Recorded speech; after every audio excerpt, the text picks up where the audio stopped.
Hello.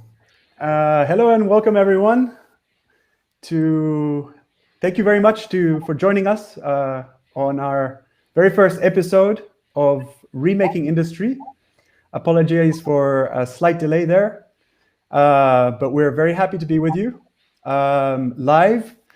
This is the first episode of a 12-part series that is exploring the awe-inspiring innovations happening in what here at WikiFactory we are calling the Internet of Production, and how the next generation of ideas can be produced via distributed networks, advances in digital manufacturing, and collaborative product development. So this webinar will be exploring open design and sustainable building. We are very thrilled to be together with such a diverse set of thinkers and practitioners who will explore both online digital tools and how collective intelligence is informing the way we design and build living systems for the future. So this will be opening up the floor to some very interesting questions like, how can buildings become carbon sinks rather than just carbon emitters? Can buildings adapt to a changing environment and different conditions? How can we start to build with biodegradable materials that can be adaptable and be reused and repurposed? And how can open design help in creating a more sustainable future? So just briefly, I want to go through a little bit of housekeeping. My name is Nico. I'll be your host for this live webinar. This is less of a strict Q&A and more of a conversation. And it will last about 45 minutes. So while I will direct some of the questions to each of the panelists, I also welcome each of you to engage with each other, and hopefully it will lead to a bit more of an interesting and dynamic discussion. And we will be leaving 10 minutes open at the end for a Q&A from our live audience on YouTube, on Twitter, on Facebook, and on LinkedIn. And so please do post your questions in that channel at hashtag Remaking Industry. And while you watch that, and we will try and get to as many of those towards the end. So without further ado, I am very thrilled to be hosting such a diverse and distinguished panel. Joining us from different corners of the world, we have, first off, Pascal Mittenmeier, who is a Green Cities expert and former managing director of cities at the Nature Conservancy. For the past 10 years, Pascal has been working in urban sustainability projects, helping to make cities across the world more resilient and more livable. At the Nature Conservancy, he led a team focused on bringing nature to global cities to help manage challenges such as storms and flooding, urban heat and air quality. And prior to joining TNC, Pascal was also leading the sustainability section at the Lend-Lease property company, developing some of the most innovative green buildings and precincts in the world. These included the 2012 London Olympic Village and the Elephant and Castle regeneration in central London, which was a Climate 40 pilot site. As well, we are thrilled to have Guillaume Viotti, who is the founder of Idetra and the point of contact for the Venus Project in Brazil. Guillaume is something of what I guess we could describe as an ethical hacker, as well as a serial entrepreneur. With a bachelor in business administration, he began working in the music industry as a director of new strategies and digital media. And for a while, he taught marketing and basic computing through social initiatives in Rio de Janeiro. He is the founder and executive force of Idetra, which is a volunteer organization that helps research and develop solutions for anyone to change their house, apartment, building block, and neighborhood, as well as city, with the focus on sustainability, recycling, and automation. And I also would love to welcome that, unfortunately, he hasn't been able to join us due to a power outage in Brazil, but hopefully he will be jumping in as this session continues. But that is Rafael Kaufman, who currently works at Google, designing systems to optimize business agility and organizational effectiveness.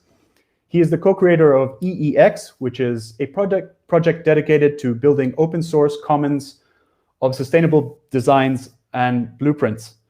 Rafael's an entrepreneur at heart. Before Google, he launched and co-led Brazil's first taxi startup and did economic modeling and consulting for various large private and public organizations in Brazil, and briefly tried to understand the ultimate nature of reality using math. I definitely want to ask about that. Rafael's focus is on scaling collective intelligence and combining exponential technologies with individual and organizational transformation to solve global challenges for the future. Last but not least, I am super thrilled to have beside me Christina Rebel, Chief Innovation Officer at Wikifactory. Christina is a serial social entrepreneur, having lived in the Netherlands, China, Argentina, Spain, Oman, India, and the UK, is fluent in so many languages that I have lost count, but those do include English, Spanish, Chinese, and Arabic. And I don't know how many others, Christina.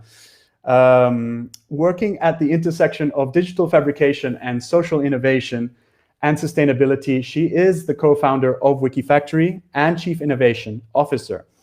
Wikifactory is the world's first social platform for collaborative product development. And here, Christina is overseeing progress across various departments and implementing business strategies and procedures that drive the community growth of Wikifactory. And I'm thrilled to see that Rafael has managed to join us. I hope you can hear us loud and clear. All good. Fantastic, fantastic. I did just introduce you, so I'm super glad that you're here with us. Let me jump right in. While I was organizing this webinar, it struck me the sheer diversity of experience and backgrounds on the panel today. And I asked myself, what does a collective intelligent analyst from Google, a green city expert, an ethical hacker, and a social entrepreneur have in common? Well, from my brief interactions with all of you, I can definitely attest that you are all incredibly smart people. But I think what really brings you together is dedication to co-creation, knowledge sharing, and the democratization of tools that are needed to transform our environments, communities, and cities. So my first question really goes out to all panelists and really is about cities. As we know, our cities will soon be home to about 3/4 of the world's population and are at the forefront of some of our greatest challenges: climate change, ecology loss, human health emergencies, as well as inequality, affordable housing. I think we've all been seeing some of these challenges accentuated as we go through one of the most devastating global pandemics in over a century. So the question really is, how is it that we can transition to a more sustainable and perhaps regenerative model? Can you maybe highlight some examples in your various experiences and work? Pascal, I would love for you to maybe begin with you, and if you could kick us off. Super. Thank you, Nico. Can you hear me okay? Excellent. Wonderful. So hi, everyone. Good morning, good afternoon. My name is Pascal Mittermeier. I'm currently based in Boston. And I was wondering if you could show the first slide, Estefania, because I think it'll really set the tone for some of the. So hopefully everyone can see this slide. This is a photograph of the Cheonggyecheon district in Seoul in Korea, taken sometime in the 1960s. I picked this particular picture, but really this could be pretty much any city anywhere in the world. This is essentially how we built our urban landscape in the last 100 years or so. Box houses, asphalt, concrete, everything focused on the car, not so much nature. And in the case of this picture, you can even see a freeway running through the middle of a neighborhood. We designed lots of cities like this, and underneath this freeway, is the Chongqing River, which at the time that this picture was taken was already largely abused to the point of having almost no life in it. And you can imagine what the challenges are of living in places like this, the urban heat, the air quality. So both heat and air quality are now among the most important killers, more than all other natural disasters combined. Also, imagine if it rains heavily in this type of concrete environment, where does all that dirty stormwater go? And then, of course, think of the people living in a neighborhood like this. And so lots of challenges as introduced by Nico that I think summarized in this picture. Now, the reason I picked this is if you show the next picture, look at what this exact landscape looks like today. This is the Chongqing area, the way it looks today. And what a transformation. So the freeway has been removed. It's given life and space again to the river. You can see here there are now 4 species of fish that are swimming in this river that haven't been here since in the last 50 years. This whole area, as you can see, is kind of the 1 in 200 year flood tank, emergency flood tank for this part of Seoul. You can see the plants and vegetation are filtering and slowing down the water as it flows through the town. The temperature in this part by the river is almost 5 degrees Celsius cooler than it is up on the sidewalk to the buildings. And imagine if you're an insect or a bee or, you know, and you're now flying through the city, and this is your path through the city. You're no longer, biodiversity is no longer just encountering the obstacle of the human concrete world. So really exciting examples. By the way, this is about 4 kilometers long, and it was inaugurated about 15 years ago. And look at the people who are back in the heart of the city. And the mayor of Seoul at the inauguration of this project said, this project gave Seoul its soul back. And I think that's a beautiful way to say it. Really, the point that I'd like to make, though, is that thousands of other cities are copying this example. And what's so exciting is there is this deep desire to learn from what other places have done. And the challenge, of course, is how do we go from these kind of very expensive, deeply ambitious mega projects to things that become much more democratic, much more inclusive. And that's really the theme for today's workshop, is how do we replicate these amazing examples like in the Chongqing, but we don't only rely on developers or architects or city planners to do that. Of course, we need their involvement, but the exciting world of open source and of really making this entire process more democratic is what this workshop is all about. So perhaps, Nico, I'll pause here, and I hope I've set the scene on how exciting the possibilities are and what's truly what we're able to do, but also how much more we could do if we unleashed a whole new series of tools at our disposal today. That is very, very interesting, and yeah, what a stark and incredible difference. You know, you can hardly recognize the same place. So it is super interesting how we can explore these models. I would love to maybe bring in Guillaume. Excuse me if I mispronounce your name. Say Gil, it's Gil? fine. Okay, Yeah. Excellent. Gil, you've been involved in some very interesting projects as well in Brazil. And you know, specifically the IDETRA, which is a volunteer organization that's kind of researching and developing solutions around urban spaces. What are your thoughts on this question? Yeah, I think that just like Pascal was mentioning, something on a very broad range and a very big dimensions. I think one of the key components that we all together, with the help of Rafa, managed to organize between ourselves is trying to figure out how can we see the same type of objective through different scales. So what I usually can bring to the table is this vision of how we can actually maybe create an impact that is going to be related to a small city or even a neighborhood.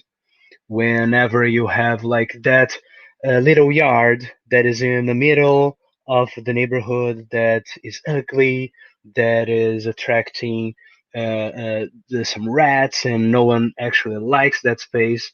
But all of a sudden, you can go to City Hall, you can get a license to do whatever you want with that, as long as it's aligned with a positive impact on that specific neighborhood.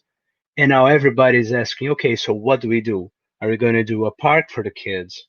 Or are we going to plant food and maybe have a even more interesting impact on the community around it?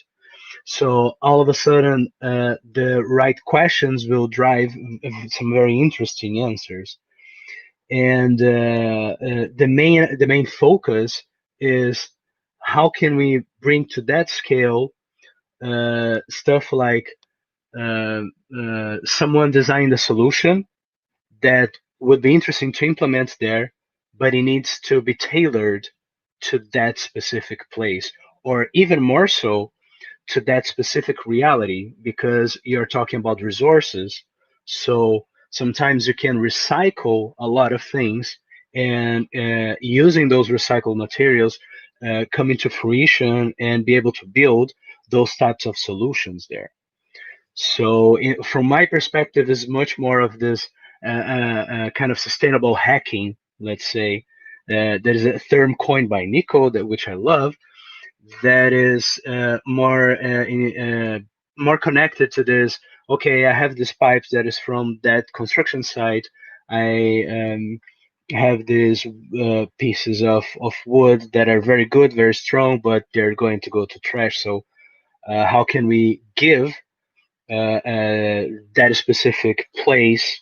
It doesn't matter. It can be. I'm giving the example of a park in the middle of a neighborhood, but it can be pretty much anything. It can be private. It can be public. It doesn't actually matter.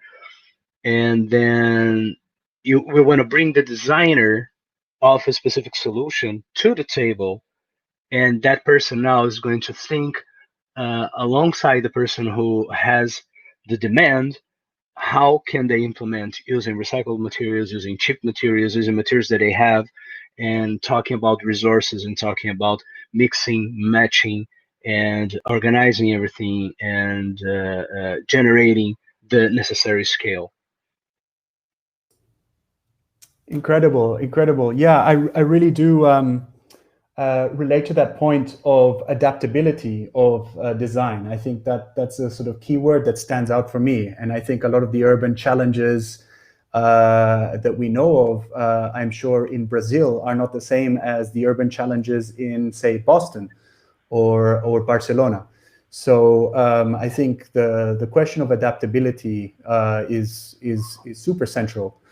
Rafael, perhaps before we may lose you again to another power outage, but you're also in Brazil right now, and I think a lot of these challenges, obviously, I think we many of us are aware of some of the social challenges in Brazil, especially to do with inclusion and economic challenges in the favelas and situations like that. How do you see this question of sustainability relating to where you are right now, and also your work specifically at Google and the EEX project? Yeah, well, that's a pretty broad question. So I'll start with the first bucket. So like Gil, I'm also a native of Brazil. I happen to be here at the moment, and specifically in Rio, where, as you may know, it's a city where there's no border between the rich and poor areas. It's a city where really you see that everything is connected. I look out the window and I see the forest, really the jungle, and it's this tension between the old view of the city fighting against the forest and the new view of the city and the forest coming together and becoming one big system is a tension that's really evident everywhere you go.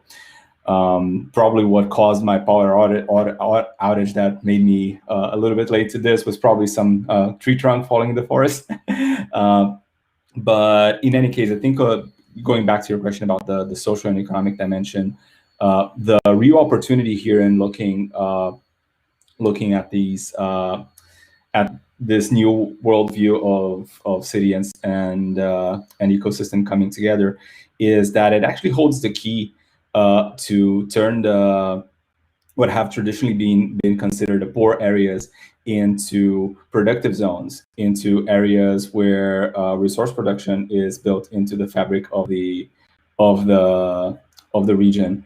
One really cool example is there are a few projects. There are a few projects here in Rio. Many of them in the favelas. Many of them in these wide spaces that used to be abandoned lots or so on, that are urban gardens, basically done without any support or any authorization from the public power, and a lot of them are used actually to plant food. A lot of them are used for training in agriculture, and a lot of them are used as places to bring the community together to actually be a place for community development and restructuring of these communities that are often, their leadership is, and their youth has often been lost in crime and so on. So there's just so much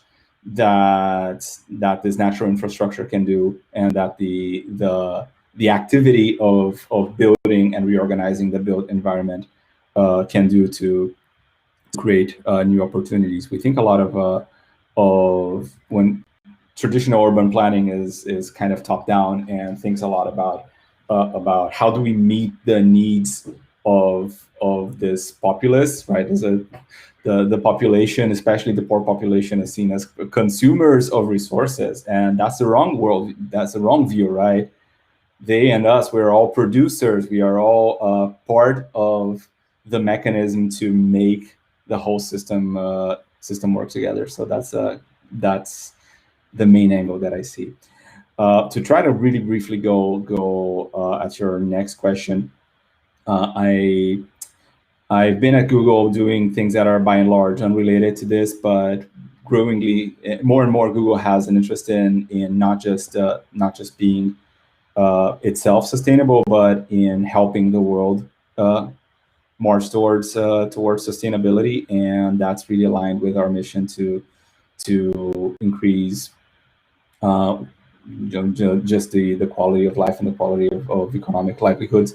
So there's a lot of focus right now on that, and we've been starting to think about it. In parallel, we started this thing called EEX as a sort of a network or a community of people who are interested in creating that layer of sharing, of knowledge sharing, that enables faster scaling and faster reproducibility, especially in conditions which, as Gil was saying, are in places where there's the context, the social reality is one of that you can't afford a huge budget, you can't afford star architects, or even if you could, just because of how the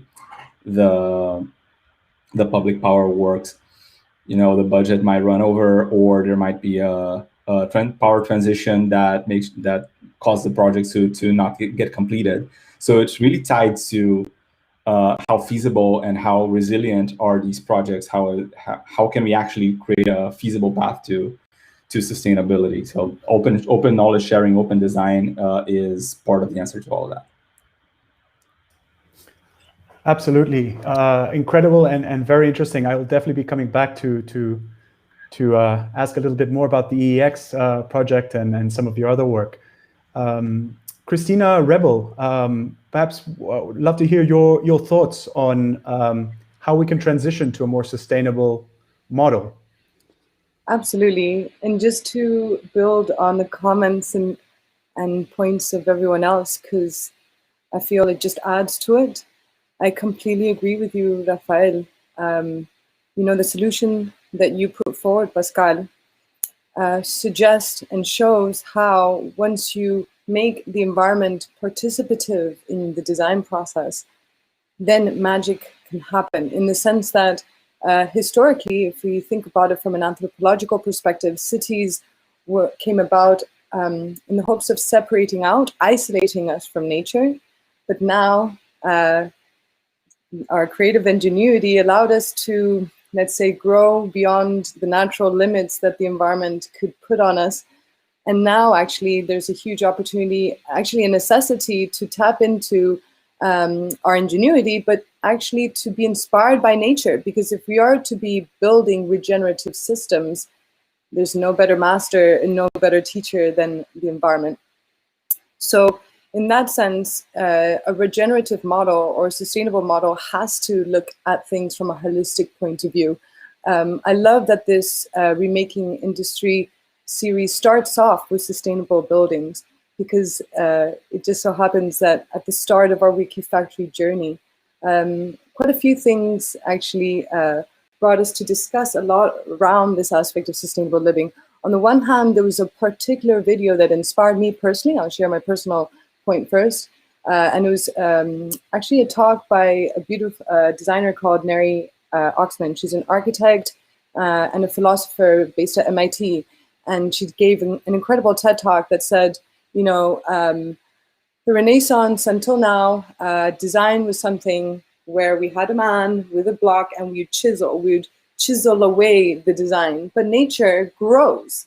And therefore, I do think we need to emulate and actually, in this trend of biomimicry, try to see how we can learn and what are the patterns, how does nature optimize its resources to create regenerative systems.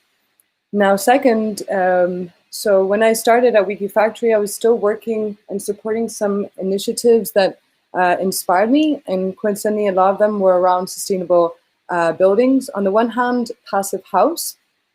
The Passive House Trust was furthering projects around the sustainable building method, where actually you do not need heating, you don't need air conditioning, because with smart use of digital tools, on the one hand CAD, and on the second digital tools like in terms of digital fabrication with CLT panels, you can create a perfectly enveloped home where the air temperature inside is at a constant throughout the year. So you absolutely eliminate the need for an air conditioning or a heating system that we know is so wasteful.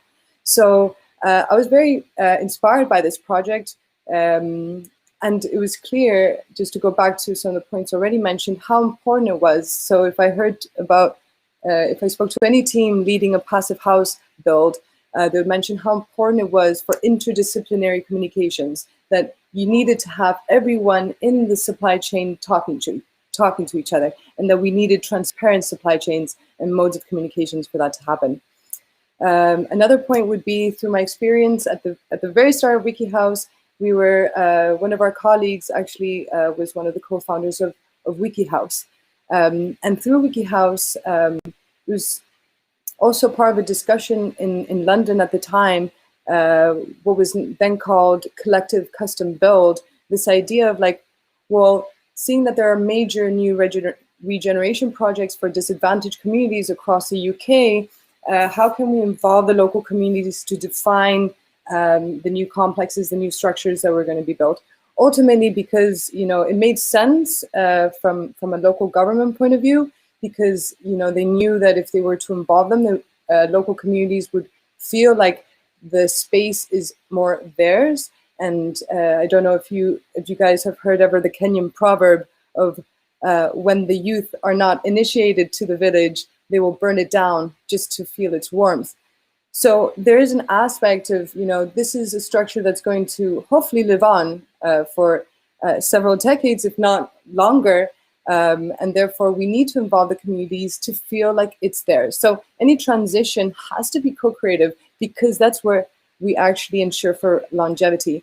But last but not least, if we are to discuss a transition, it's always great, when it comes to social entrepreneurship, social innovation, you need to put front and center what are the social impact metrics or the achievements that are possible. And coincidentally, a colleague based at the Alliance for Sustainable Building Products last night shared on LinkedIn that in the UK alone, the Climate Change Committee has deduced that there is a potential of 200,000 new jobs in housing retrofit alone. That's making homes more sustainable in order to meet the 2030 targets. So it can be good business to retrofit and create regenerative ecosystems in our cities. That's my point for now. Thanks. Super interesting. So much to pick up on there, I think, in this discussion. I do want to just segue on one of the things you said last, Christina, which is speaking of metrics. And I think I want to ask the difficult question that I think is on a lot of other people's minds, and I've had this conversation before. Sustainability has become a bit of a buzzword of late. Everyone knows of the Sustainable Development Goals, of course, and occasionally there's sometimes perhaps a suspicion of greenwashing in a lot of sustainable initiatives. So I really do want to ask you all, what makes a design, or for that matter, a building or a neighborhood, truly sustainable? Pascal, maybe you can jump in with, I'd love to hear some of your thoughts on your projects and what you've worked in. So I did spend quite a lot of time asking that exact question. And interestingly enough, the most common answer from people who really think about what makes a city sustainable is walkability, cycling, energy efficiency, and essentially using modern technology to figure out where to go and what to do, but then using public transport, walking and cycling to get there and do it. And so another interesting thing to build on what Christina said is, when you walk through a city, when you cycle through a city, you notice much more. You get much more involved in what is going on around you than if you just drive by it in a car. And so this notion of caring about your neighborhood, of being engaged with your neighborhood, is a crucial component, in my opinion, on what makes a city sustainable. And perhaps as a last point, to your question, Nico, is it a buzzword? Sustainability can seem a little bit abstract if you're talking about carbon targets or, you or our values in terms of building efficiency. So, health, equality, inclusion, those are core words, I think, that truly underline what makes a great city sustainable, or what makes a great sustainable city.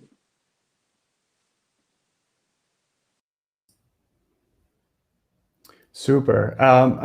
Yes, and yes. I definitely echo that. That's incredible. Anyone else? Your thoughts on what makes even a project sustainable? I think this may be interesting, even while we are discussing, Christina, what you mentioned about sort of involving communities in open design practices. There's an element of sustainability in that, perhaps? For certain.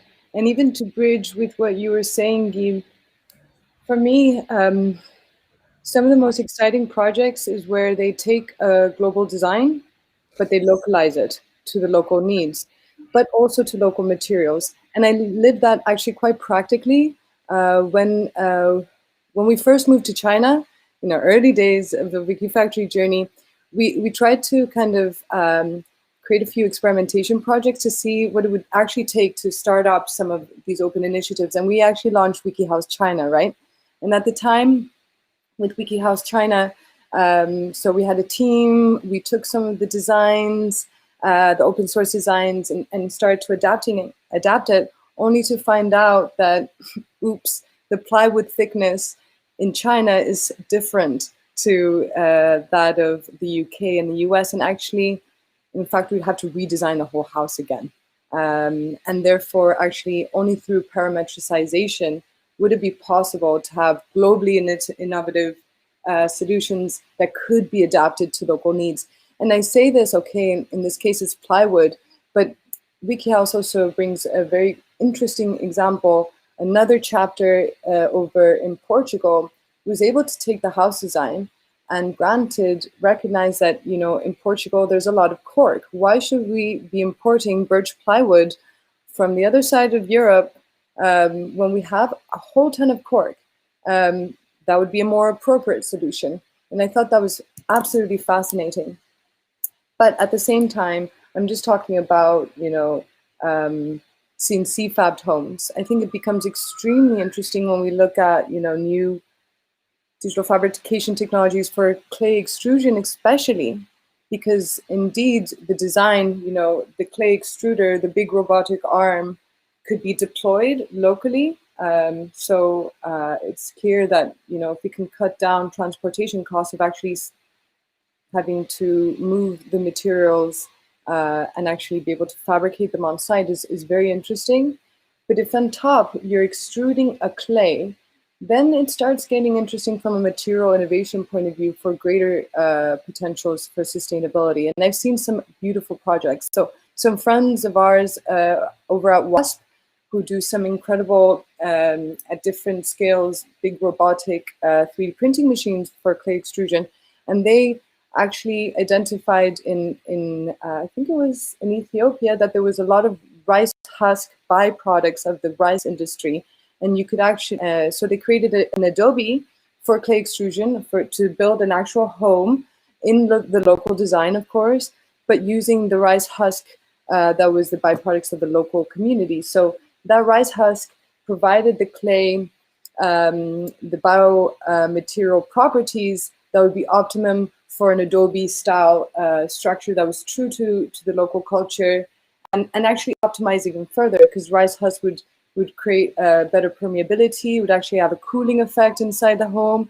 I think, you know, what I like about this story is, on the one hand, it's highly innovative, but it's also something that could be deployed in a distributed way, and also tapping into the tacit knowledge of the local communities, because indeed there's a lot that can be done from a biomaterial point of view. I appreciate when I was working at the Alliance for Sustainable Building Products, there's such amazing innovation when it comes to building materials. I think there's that with digital fabrication machines, innovation becomes particularly exciting, because we could, like Gil, be ethical hackers of local materials and apply them to the new manufacturing technologies that could be distributable, like, you know, biomaterials, even perhaps like mycelium, even recycled materials. We have friends at Numina that actually did a carbon zero recycled 3D printing material that could be done for structures too. For me, locality is absolutely key.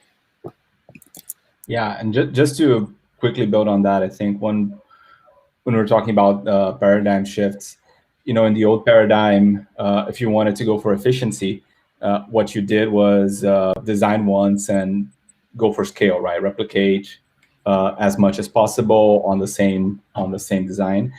And again, that works when your context is always the same, it's transmissible, right? When you're designing in the context of a whole system where all the parts have to connect, and you realize that, as nature shows, efficiency is really achieved through context awareness, right? Where you can identify where are the surpluses, what are the strengths and weaknesses of each context, and optimize there, right? So the global optimum is reached through the union of various very different sometimes local optima, and that's connecting back to open design. That's a huge part of why we see this working, right? Because you can get the benefits of some of the benefits of the old paradigm of like having some standardization designs, but then you can go the extra mile and say, well, now I'm going to have to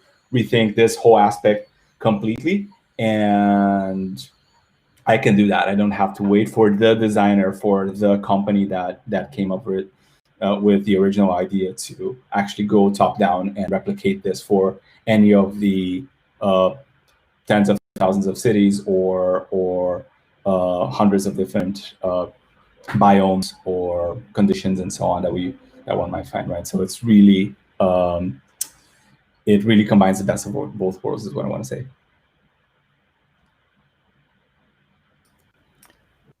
Great, fantastic. Gil, maybe I would love to hear maybe some of your thoughts, maybe from a bit more of the hacking space, you know, and how do we hack build spaces to make those more sustainable? Yeah, I think that I would say that there are three main pillars. The first one is you have to make it cyclical, because you usually are fixing, you usually are taking something that someone doesn't want anymore and you are repurposing it. That's the core of hacking. The ethos behind hacking is grabbing something and then giving it an objective or a purpose that it was not originally intended to. I think another interesting leg on this three-legged stool would be to make it so that you can update whatever you are generating. So being able to be updatable, it's quite profound.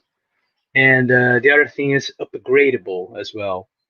So not only you can create something that you can keep on putting other parts and making it better throughout time, but at the same time, if you need to remove something and put something that is going to make it better as well. So if you think of those three aspects together, you can say that your negative impact is much less. You, whoops, am I back? Okay. So if you have the update, the upgrade, and trying to make this as cyclical as possible without throwing away, because let's face it, there's no away. You don't throw anything out because there's no out there. You eventually are going to have to reuse that one way or another, or someone else will. So having those things in mind whenever you are eventually creating, designing, and hacking, I think you are in the sustainable track per se.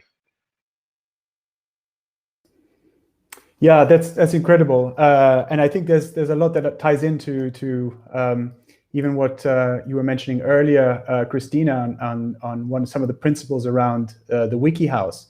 And one of them that I found particularly interesting was this concept of, it's a Japanese principle of Kaizen, which is allowing for continual incremental improvement in a design. And so I think this question of having designs that are updatable and upgradable is super central to this question of sustainability. And especially when we look at the construction supply chain, because there's so much wastefulness in that. And I've worked in Fab Labs too, and unfortunately sometimes we, however innovative the new digital machinery we're using, there tends to be and can be just as much wastefulness in new models as well. So the question of waste recycling, I think, is something that's very interesting. And I'm wondering, Pascal, perhaps is that something that is sort of waste management in some of the models and urban developments you've been working in?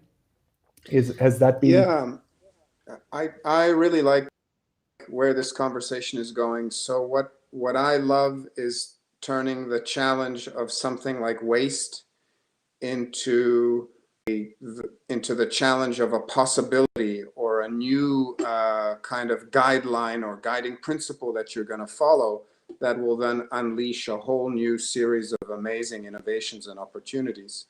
So an example I can give on one of my projects in London, we set ourselves the goal, for example, not to use any potable water in the irrigation of a site. So our goal was to capture every drop of water that fell on this development and use it for something. And so now you get into this conversation with your architects and your engineers. Well, now we want a green roof that's going to capture the water. And then you know, your engineer will say, now you need to build a sturdier building because you have more weight on the roof. I'm talking about 20 or 30-story towers, right? So your cost will go up, which is not a good thing. But then your landscaper says, if I no longer need to build underground cisterns or water capture tanks, and instead I can channel the water that comes from the roof into a bioswale or a rain garden, we can even out the cost, the global cost between the structure of the building and the surrounding.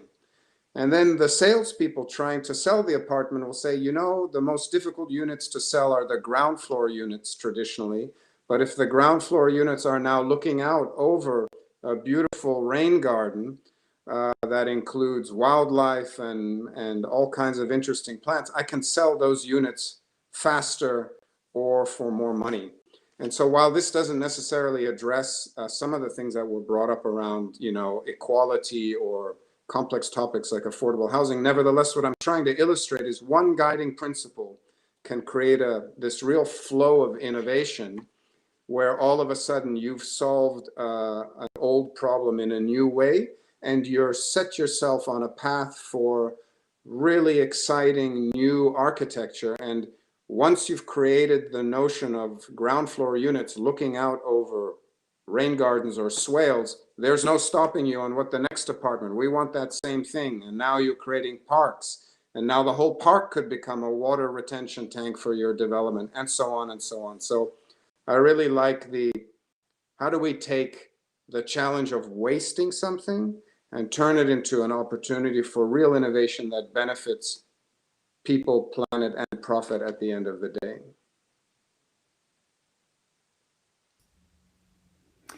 Absolutely. I think on WikiFactory, we have numerous precious plastics related projects as well. And I think that attempts to do just that, you know, looking at the plastic waste problem that we have and turning that into an interesting design opportunity as well as open source machines to be able to use and reuse that, recycle that waste. Perhaps I'd love to jump into the question of more the sort of theme of open design processes and open source, maybe more specifically. A famous agro blogger asked several years ago that now that open source has come of age, the question is not, is it better than closed software, but rather, to what other systems outside of software can we start to apply the concepts of open source and public ownership? Raphael, I'm curious on your thoughts there in terms of open source and how, you know, you've worked in software, you worked in Google. What's the role of open source on a bigger scale when it comes to the economics of cities or sustainable projects like EEX? Yeah, so I think the real power of open source is this: it creates commons, right? It creates an intangible asset that is the property of the entire community. and it allows, it creates an incentive chain for people to add to that asset, right? So the asset keeps building, which is unlike with traditionally you think of physical assets as something, well, if you public assets as something, well, if you don't protect it via laws or norms from overgrazing, from the tragedy of the commons, is just gonna get degraded. With open source, with intellectual property, we have the opportunity for the reverse, for every individual's contribution, whether it's them actively creating something and contributing to the commons, or just the fact of using it. All of those interactions with the commons further enrich it, right? Because if I create something, if let's take an example that we always come back to, which is the example of a green roof, right? If we have a green roof model, and I figure out there's a better way to stack the pots, or there's a seed, there's a kind of plant that works better in my region, and I just add that to the repository. That is literally, that's economic value, not just for myself, not just for my neighbors, not even just for other people in my who might directly benefit. It's more value for everybody else, because it increases the attractiveness of the commons. It's really this insane snowball. And even if I'm not a creator, if I'm just a user, I'm somebody who is going out and making use of that repository, and just copying somebody's designs or projects. It doesn't matter. It's also creating value for everybody, because it's further cementing the credibility and the perception of value of the commons, right? So the snowball effect, I always say that it's probably almost all of the success of open source in the long run in software has been about that principle. But it's a snowball that takes a while to precipitate, to catalyze, right? So the question is really, in software, it's been super successful, partially because software is something that you can make a change to a line of code, and you hit upload, and you're done. The software is live, potentially live worldwide with one click, right?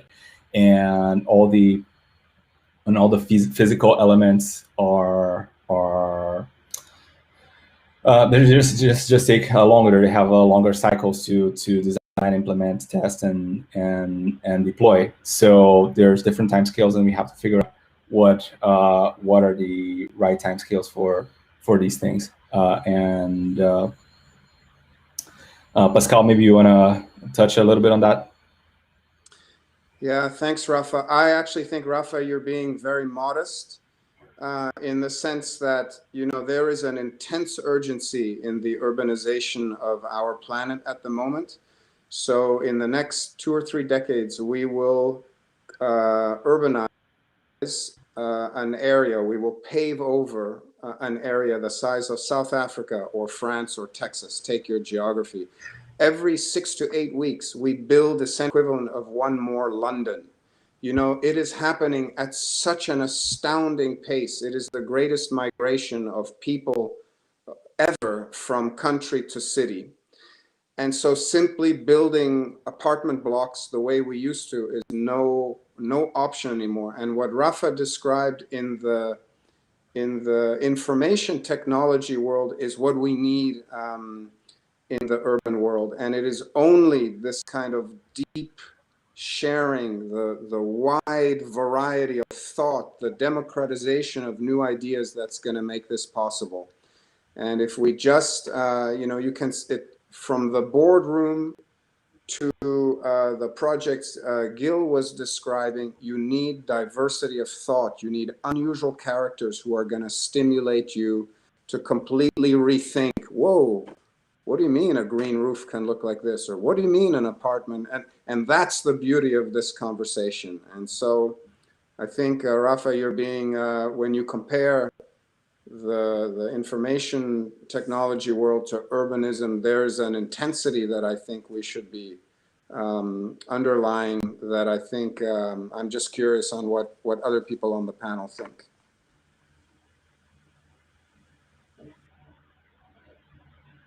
I couldn't agree more. In terms of the humility, I mean, at the same time, there's something I want to flag up about that point of the simplicity of sharing code.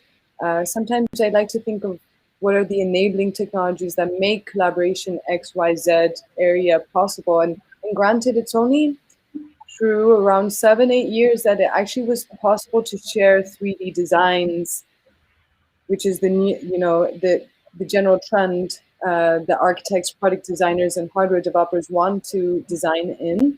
And we weren't able to share. Web technologies weren't, let's say, capable of hosting such complex and actually quite large files through the web and render them live. But now we can.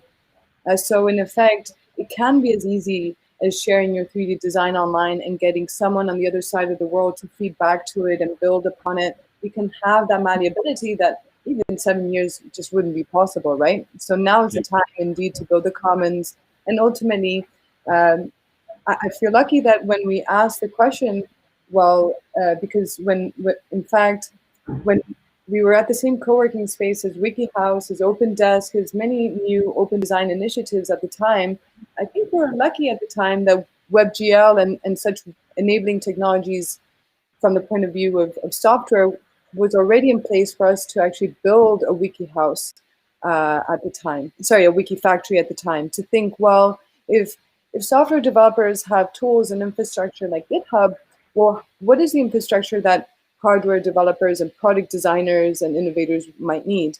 Granted, at the time, already for architecture, we already had BIM systems, right? BIM was just starting. I remember speaking to some of the early creators in London, and BIM is a 3D modeling system that allows for architects, planners, engineers, construction workers to all plan a new big structure with, say, digital components. So X producer of such beam will have their part with all the data and characteristics of their design, of their component, their building component, so that the planner can factor that in and even do physics emulations on them. Now, this is super exciting. So it's as if architecture was a few steps further ahead than, say, hardware and product design. But fundamentally, what's what is of limit here in that model is that unless you're Kingfisher or a big component manufacturer, you can't participate. And I think it just corroborates, the BIM systems corroborates, what infrastructure is in fact needed from what it enables, but the how is separate. I think the internet and software was enabled thanks to an open infrastructure of open protocols and standards that allow for a community, anyone to actually participate, not rather if you're already participating in it. So great that architecture has BIM. We can learn from software, and how great is it that we can actually implement it these days, even though it's extremely ambitious, but it's actually possible. And if it's possible, we can do it. Totally. Wonderful, everyone. I am a little mindful of time that we are running over, but that is only because this is such a fascinating discussion, and I really would like to keep it going. But I also did promise our live audience, who I think we may have more than 200 watching across different channels, a chance to field some of their questions to the panel. So unless anyone wants to jump in on some of the last points made, please do. Otherwise, I would love to open the space for a live Q&A with some of our live audience. Let's do it. All right. Great. So I'm just going off the top. We have people watching from all over the world, which is incredible. UK, India, Nigeria, Spain. It's fantastic. One very interesting question that I think does speak to what we were discussing before about inclusion is how do these new technologies bring sustainability to developing countries? I think it's an interesting one to do with sort of the appropriateness of some of this technology. Yeah, maybe I can comment on that one. I'm sure Gil has thoughts on this as well. One thing about developing countries, we see this a lot in Brazil, is that they often technologically leapfrog the more developed countries, and this is a huge opportunity to do this, right? And when we are thinking about again, the old world of building and of even sustainability as this like top-down, very costly, very expert-heavy type of activity, then it definitely feels like it's something that only like we look at these flagship projects from the Nordic countries or from the US and so on, and we're like, wow, we could never afford this here down in the global south, right? But when it becomes something that you can actually do as a network of communities with very little upfront capital, or even as something that you maybe need a little bit of capital, but it's actually also producing direct economic value, so it's going to pay off really quickly, which is the example with these farms on reclaimed abandoned lots, or even sites of illegal landfills, or here nearby there's an area of forest that used to be cleared out, it used to be burned for cattle, and now they're using it to they're reclaiming it and using it for things like ecotourism and to test out as a plantation ground, as a nursery. So these kinds of like activities that pay off, that create that incentive for the community to go and invest in itself. If we can scale that, then that means that developing countries actually have a huge headwind, because we have the incentive, we have we feel the urgency most of all. Absolutely. Yeah, I think. Go ahead. Yeah, I think that I would say in a broader view of things, and it's something that we even inside EEX have discussed this quite a lot. There's a thin layer that separates what you really want to achieve, what you want to bring to the table to any specific place, because you have a specific experience or you have a specific knowledge, but that doesn't necessarily translate well.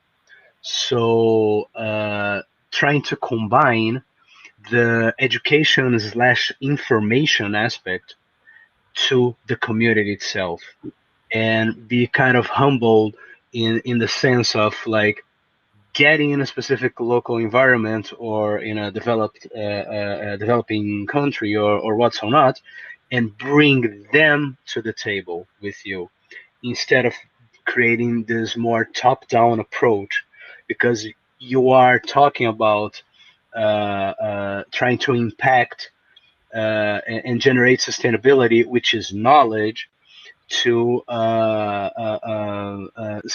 people who sometimes won't be able to talk the same language, quote unquote, here.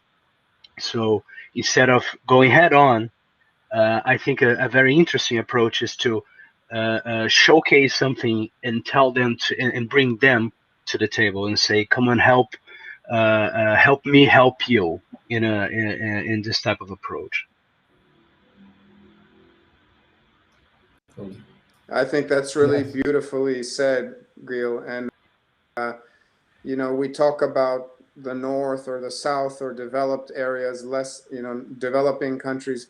It's also a generational. So, for example, my 87-year-old dad, who lives in Italy, who grows olives, most of his information about what is going on with his trees, he gets by now from YouTube or from other farmers all over the world. He is doing kind of what we're saying. And how many of us have fixed our dishwasher thanks to YouTube? How many of us fixed something on our cars? And that feeling of empowerment, of not needing an expert to come to your house, is what we should, that's the vision should be created for, you can build an entire house and an entire community with that same knowledge sharing. And I find, Gil, the way you describe that very, very nice and very apropos.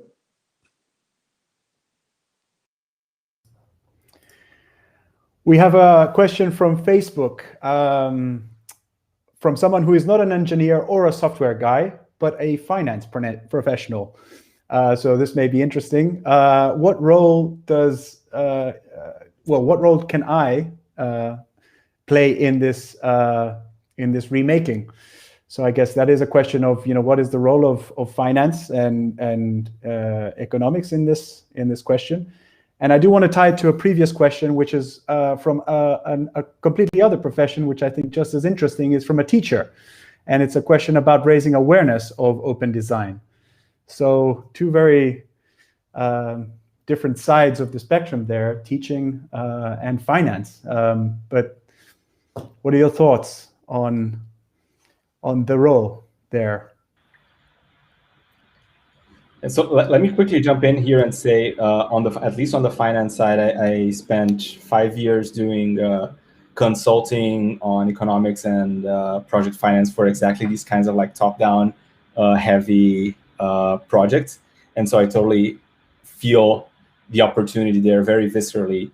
Like capital and the financial system have been kind of a hidden layer of incentives, sometimes not so hidden, but that has shaped the world to be how it is. And now we have the real opportunity to nudge it another direction. So I think a lot of what we've already seen with microcredit, which is really popular in India, some of the work that's already happening on impact investing, green bonds, and so on. All of this is definitely components of it. I think we haven't created yet a model of financing that really makes these kind of bottom-up, community-driven, community-empowering projects happen anywhere like systematically. But here in other places, we're starting to hear more and more about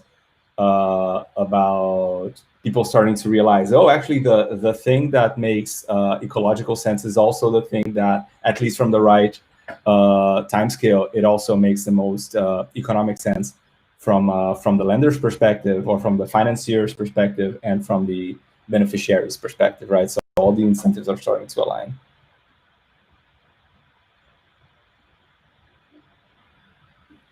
I would like to add from the point of view of, because I have nothing more to add to that brilliant response, Raphael, but from the point of view of a teacher, I have something to share from the point of view of one of the universities, University of Brighton, that hosts a course on Wikifactory. So all of their students use Wikifactory to kind of submit their projects. And actually the whole course, so it's part of their MA on product design, and students get to choose to work directly with a studio. And this studio is very much a supporter of open design, of circularity. And so this is something that I discuss a lot with them particularly, and with educators, because in part, we need to start young. We need to teach young, whilst designers are young, that they don't need to compete with others. In part, there's somewhat an ingrained attitude that's learned actually in design school, mostly, that you are pitted against in competition with the rest of your colleagues. Is very much protect your idea. But there's another story that could be told. The incredible design challenge. You get a lot of meaning in participating in large design challenges.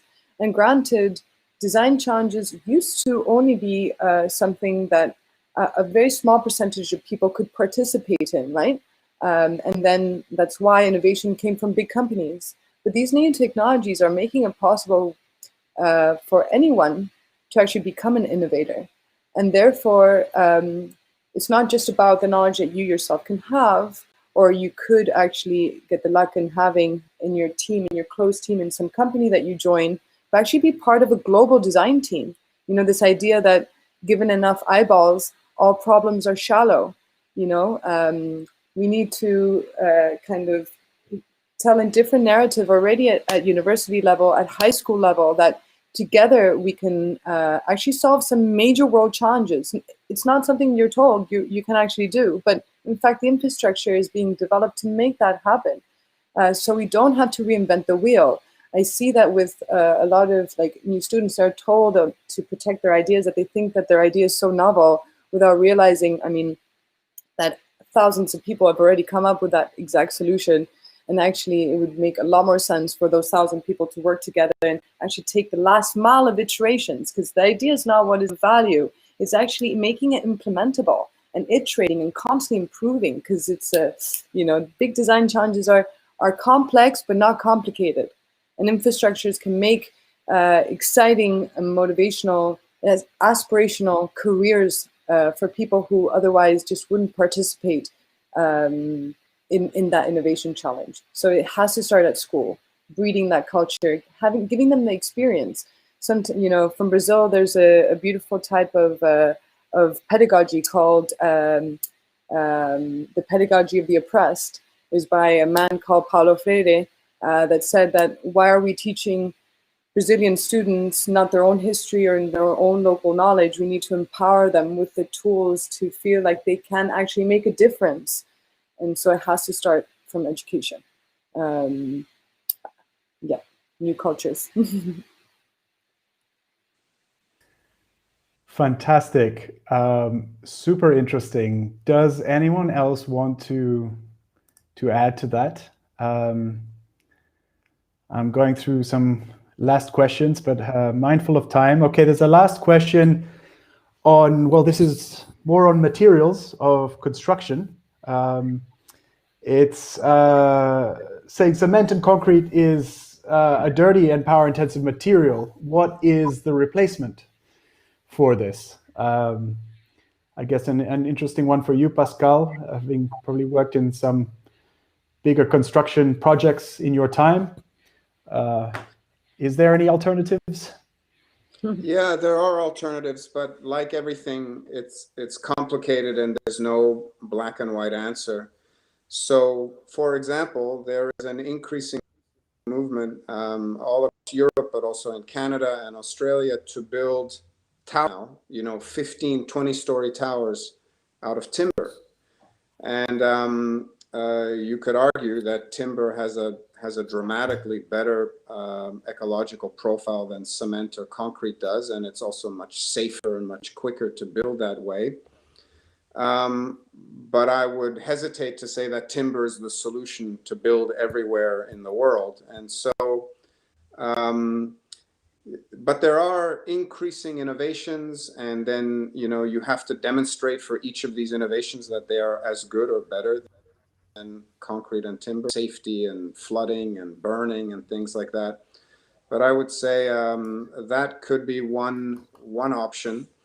And then I'm sure there's tons of examples involving materials or involving technologies that are going to catapult us into a whole new reality. So perhaps Christina or Gil, you guys have examples of some innovative materials that are being used instead of concrete and steel.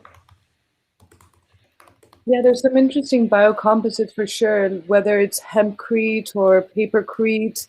Even the other example of the adobe mixed with rice husk, but that's for a particular type of structure. But indeed, like there was some cool projects in the UK that were trying to see whether it could be done to use hempcrete specifically in papercrete to produce carbon neutral homes or for the retrofit of homes. I think indeed that will at least make the actual replacement also biodegradable at the end of the day. So those are the two concrete ones that I know, hempcrete and papercrete.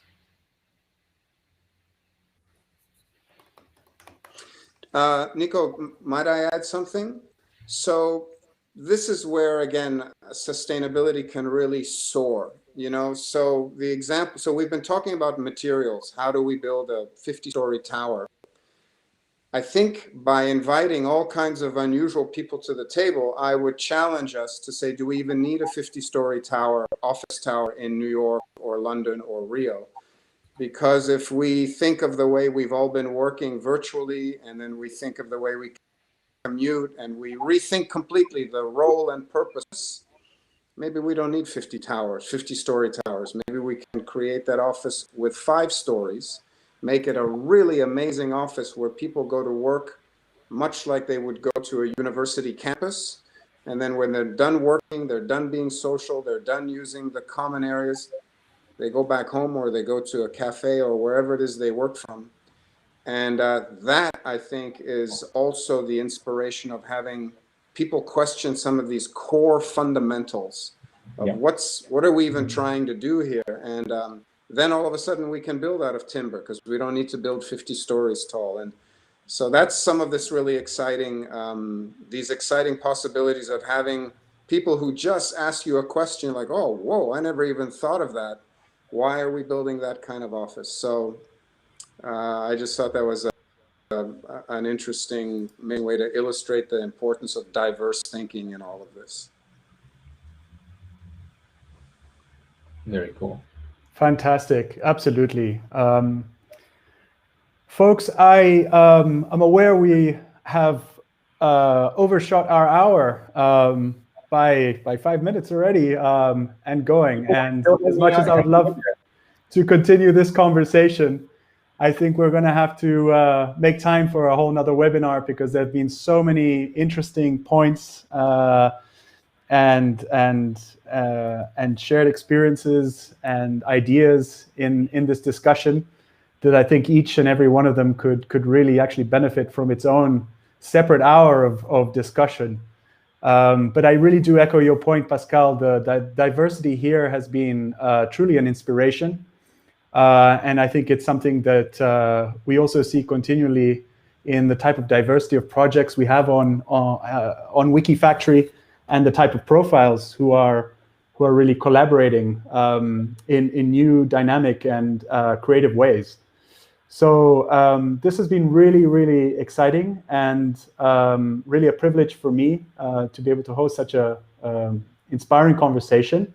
I think we'll leave it at the ... to be continued. Please do follow this space. We will be posting more about this conversation under the hashtag Remaking Industry. And we'll have a story about this as well and go through this and pick up some of the points to also flesh them out in our story section on WikiFactory. And be sure to check our platform under the topic Sustainable Building to see some very exciting project examples of the type of ideas that we've been discussing here. And to contribute your own. And to contribute your own, absolutely. So read more about also the EEX project, which is fascinating. There's more about that online and in the links below. To wrap this up, for those of you who haven't heard of us, WikiFactory, we are a social platform for collaborative product development. We provide an online space for developers to host multiple projects, use version control, issue tracking, 3D visualization, and to collaborate on hardware designs. But as a testament to this webinar as well, we are more than an online product development tool. We really are actively supporting a vibrant community of over 70,000 active users, innovators, makers, engineers, tinkerers, creators, and more. The list continues, who are openly engaging with some of the most urgent issues that are affecting us all. So we really are actively supporting and promoting projects that are developing hardware solutions for humanitarian emergencies, the COVID pandemic under viral response, STEAM education, and doing our bit to create access to new digital tools of production. So please do join us for our next Remaking Industry webinar in January. Stay tuned, keep an eye on this space. And thank you everyone for joining us today and for watching. And thank you again to our fabulous panel. Look forward to seeing you again. Thank you so much. Thank you guys, and thank you, Nico. Thanks everybody.